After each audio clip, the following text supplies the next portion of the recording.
Pozdrav ljudi, dobrodošli u novi video. Vjerojatno je ovo prvi video koji ne snimam za kompjuterom, kao što vidite. Ali danas vas vodim na jednu veoma zabavnu lokaciju. Dakle, kao što vidite, ovo je obična kuća na prvi pogled, a na drugi je već onako, kao što vidite, čudna kuća. Kao da vidite da sam ja prava osoba, znači ja nisam neki AI, razumiješ? Evo sad da vas okružim polako oko ove kuće, možda ovako sa širokom kamerom da vam pokažem, evo kako to izgleda. Znači debela kuća, kao što vidite, ko ja otprilike, ako se razumijemo. I to sad unutra, evo sad da vam pokažem i sa ove strane, malo da vidite kako ta kuća izgleda, vidite ovako dizajnove neke ima ta kuća, ne znam ti ni ja. I što je najzabavnije kod ove kuće, kad uđemo unutra, ona priča. Znači sad ćete vi vidjeti, znači unutra je mrak i sigurno je kvaliteta loša.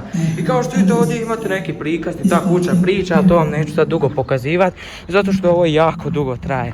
Ovo je taj park u kojem se nalazim, tamo se nalazi jedan jako čudan auto. Ako hoćete da vam i to pokažem, pokazat ću vam, nije nikakav problem. Samo mi napišite u komentarima. I znate šta, još malo nam fali do 200 pretplatnika, a na 210 pretplatnika radimo face reveal, tako da će ovakvih videa biti više i više. Stoga vas molim da se pretplatite na kanal, a ovo bi bilo to od ovog malog kratkog videa. Pozdrav!